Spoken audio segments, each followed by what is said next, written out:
Hey, welcome to It's Going to Be Okay, the podcast where we talk about real life struggles, faith, and finding peace through the storms.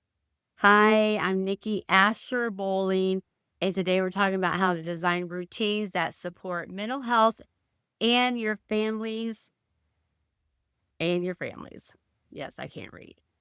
If life feels chaotic, overwhelming, I want to help you build simple, realistic rhythms that bring calm instead of pressure because routines aren't about perfection, they're about peace. I'm in a different place in my house, so don't freak out. I wanted to try something new, so I'm sure you will tell me. If you won't tell me, then I'll do what I want because it's my podcast. Let me see if I can get this. Do y'all know I have animals? They're going to be out and about. I'll try to keep my dog likes to lay behind me, but I've got my cord here to keep my phone from going wonky. So I have several talking points. Today is when life feels overwhelming, how our routines can restore peace and balance. And I wanted to talk about this because I have made a dramatic change in my life. And I'm going to do an episode on it soon, but not right now. So I needed to reinforce this in my own life. And I hope you all know that when I say these things that I talk about, I do these in my life because I don't talk about things out my butt because I actually practice these things. I'm a believer. And I only talk about them because I want to help you guys. I want to help other women or men. I feel this can be for anybody. This could be for teenagers, young adults, old people, whoever. My main focus is on women because I'm a woman and that's who I can relate with. I made a dramatic change in my life. And so I've had to focus on these routines that I have created over the past 5 years to help me with this change because it's because I need them. If I need them and they've really been, trust me, I have been failing the last couple of weeks. I have failed several times and I've had to go back and start over. Each day is a new day. And I keep doing my devotions, my journaling, and my meditating when I'm at work.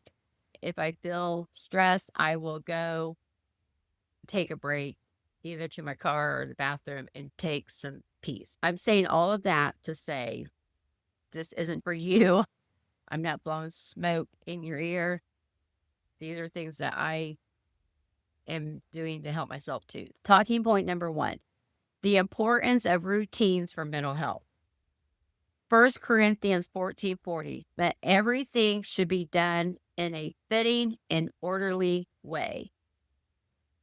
If you're not a routine person, find one thing that's important to you and make it a routine. Yes, our whole entire life should be a routine, but when your life is chaotic, for me to come on here and say, make your whole life a routine is insane because that is overwhelming. It's not going to happen. It's going to be taxing. You're not going to be able to do it. The best thing to do is find one thing that's important in your life in the moment. And that is the thing that you need to do to make it a routine. When I had reached out to my life coach, she wasn't my life coach at the end, but when I had reached out to her and said, I need help, the one thing I made a routine was that I needed to was to make sure that I started showering every day. Or not every day, but at least every other day. That was the first thing and then I added to that. And then I picked the next important thing. That's how you do that. You do one little thing and then you add to it when you're ready. Routines provide structure and predictability. Two things our brains crave when life feels uncertain. A daily rhythm helps reduce decision fatigue, and anxiety. Even small routines like morning coffee with prayer or family dinner can anchor your day in peace. A new thing that I added recently was I'm not a morning person. I've never been a morning person. I don't care for getting up in the morning. What I've always wanted to do was be a morning person, someone who got up in the morning and did their devotions, read their Bible, journal, and then pray. I started doing it. That was something that I wanted to do. I started doing it.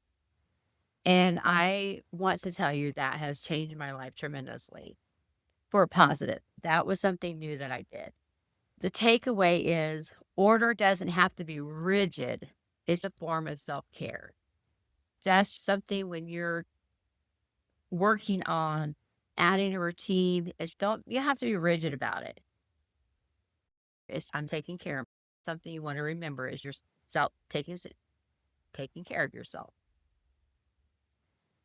Talking point is start with small daily wins. In today's age, small daily wins. And when we're someone who deals with mental health, those things are very important, extremely important, because we don't focus on those at all. And when you're someone, when your life is hunky, you have daily wins all the time. You're used to them and they're okay. You're sorry, someone that is used to those and it's okay to have those. When you're someone who has depression and anxiety or may have other issues that you deal with, then you don't have daily wins. Or maybe you do and you don't focus on it. Zechariah 4:10, do not despise these small beginnings, for the Lord rejoices to see the work begin. God wants you to start. He wants you to do something. And sometimes it is hard to do it, to get up, to get out of your bed and to get it done. And for years, I've struggled with that. I have struggled with going to work. I have struggled with getting dressed. I have just struggled with anything. Everything was so hard. And I didn't understand why. I feel like I have some explanations why, but I won't go into those today.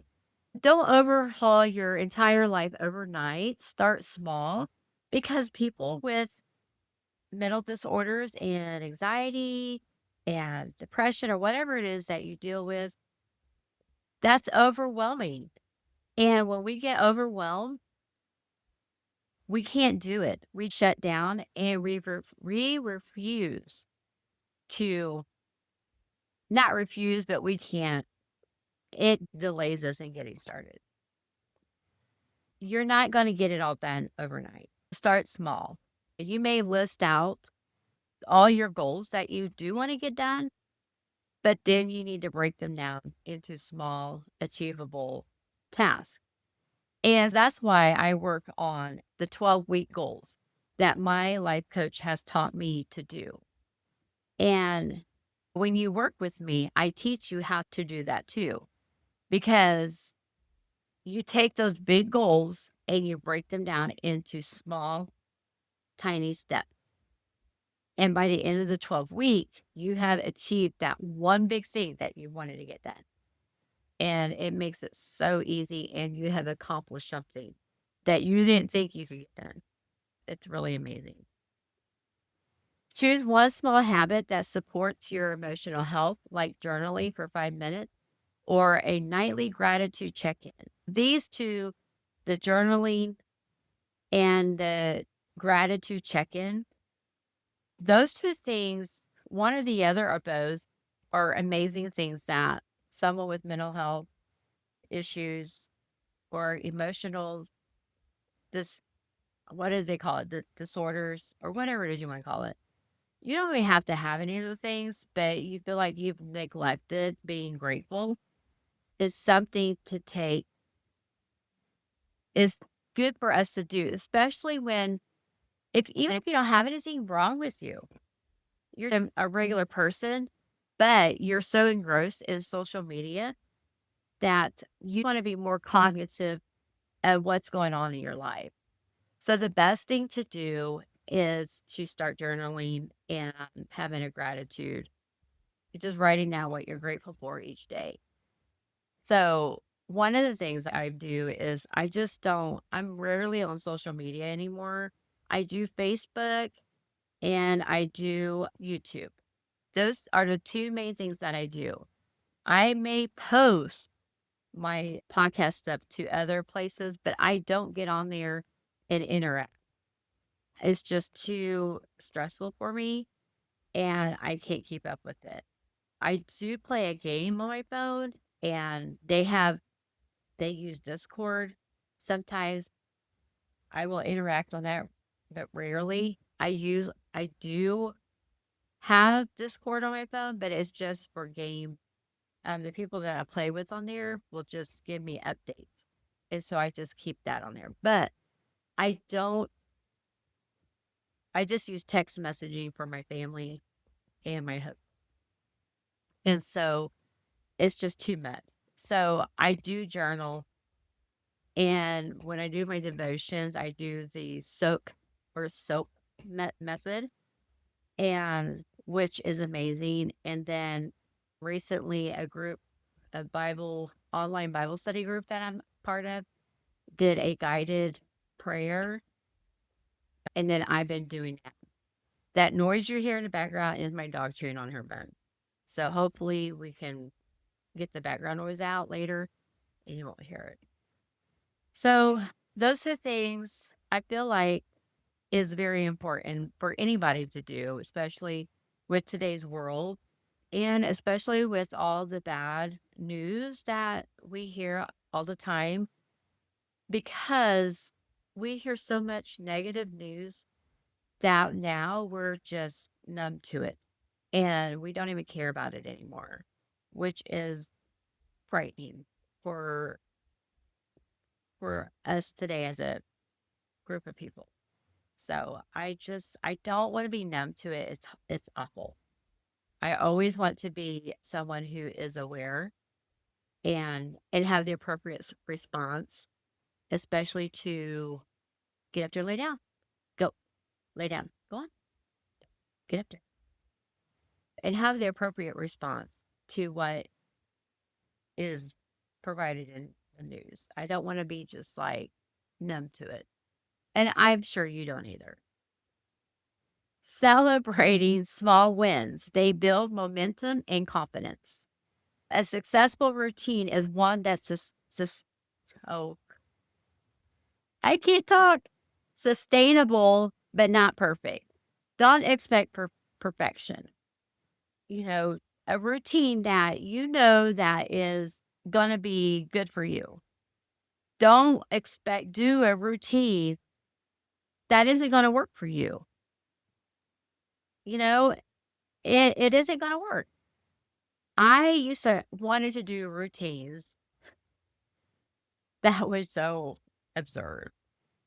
And I was like, I can totally do these.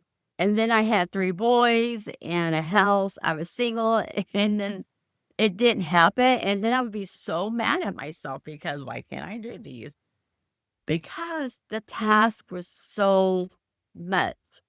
And doing it on a daily basis, I was expecting too much of myself. And then I felt like a failure. I should have realized that the things that I wanted to get done on a daily basis was too much. And I should have given myself more grace. Talking point number 3, involving the whole family. My husband, I'm going to talk about my husband. Actually, let me go into it and then we'll talk about my husband. Ecclesiastes 4:9-10. Two are better than one. If either of them falls down, one can help the other up. Make routines a family effort, not a solo project. Good idea. Simple examples: family cleanup time, bedtime prayers, Sunday reset routines. Yes, those are great ideas. When everyone participates, it builds connection and teamwork. And so the takeaway from all that is routines can become shared values that strengthen family bonds. So those are great ideas. And I believe in all of this. I implemented a lot of those when my boys were at home. I taught them that housekeeping was a family effort and that we did cleanup together. When they were smaller, I did bedtime prayers. And then on Sundays, which I didn't do Sunday resets until I was older because I didn't know that we could do that. That was a newer concept for me. But there were other things that we did together as a family. My husband is my second husband, so it's my kids' stepfather. My kids are adults and they've moved out of the house, so it's my husband and I. And my husband comes from a completely different background. Growing up, we were raised kind of in the same kind of way. Now, my mom and my grandmothers taught us how to do things, and he was not taught. There's a lot of things that he didn't know that he's learned on his own growing as an adult. Now, when I do things because of the way I was raised, it's a completely new concept for him, and he thinks it's crazy, especially when it comes to cleaning. And I ask, especially when I see when we clean together, I know exactly when he's cleaned something, how he's cleaned it. And when I ask him to clean it the way I have been taught to clean it, he doesn't understand why I would clean it that way. Sometimes I have to be careful with my words because if anybody knows me, I can talk very condescendingly to people and not meaning to, but I can. And I can be very hateful sometimes. I have to be very careful on how I speak to him because it's us two in the house. I don't want to be mean and hateful. He's my husband. I love him. It's been a learning curve for both of us. When I say things to him, he takes it as I'm saying he's filthy and dirty, which he's not. He's not a filthy, dirty person. The way he learned to clean, it's not a very thorough process. For example, is when he cleans the toilet, he cleans the inside of the bowl. I was taught to you clean the top of the toilet all the way down to the floor, top to bottom, and then back to front.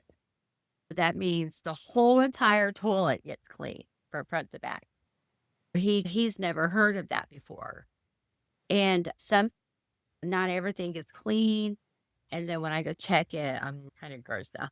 But I have to be careful with that. And if you're me, you don't talk nice, then I would remember to be nice because not everybody is not taught the same way as you are when growing up.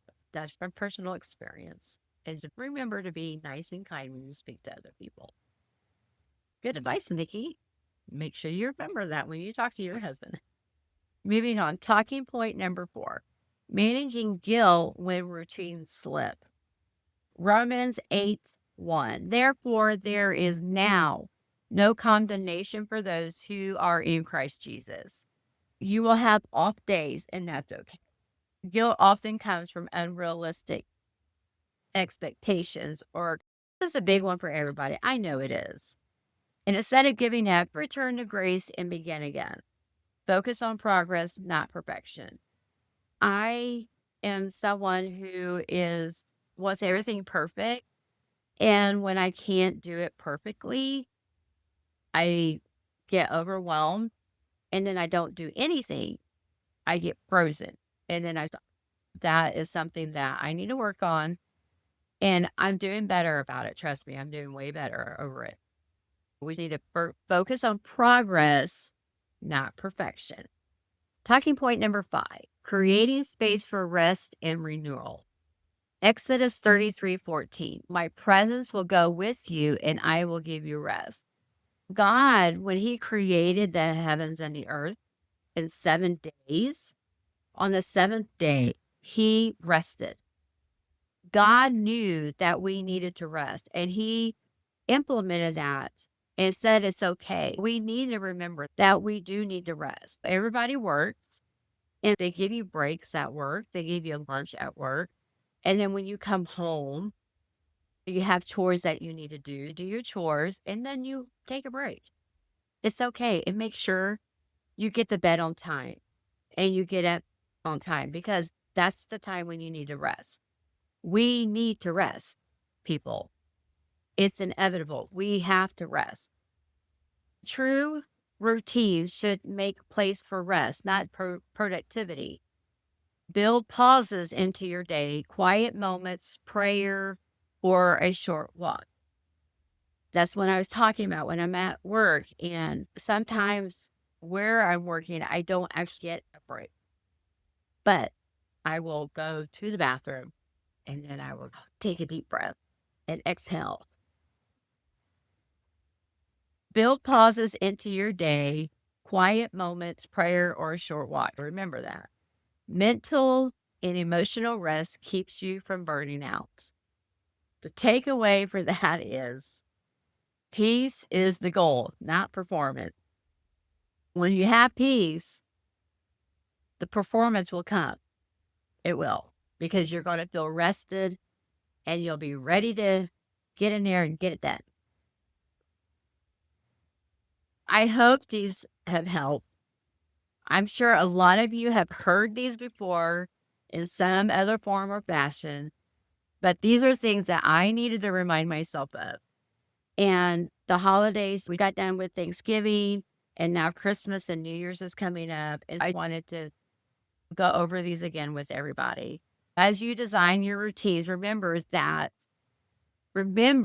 not meant to be burdens. They're tools to help you and your family find stability, joy, and peace in your everyday life. If today's episode encouraged you, share it with someone who might need a little grace in their own routine. Subscribe to my podcast. It's going to be okay. And join me next week as we continue learning how to take small, peaceful steps toward emotional wellness. And remember, it's not about perfection. It's about peace. And it's going to be okay. Bye, everybody.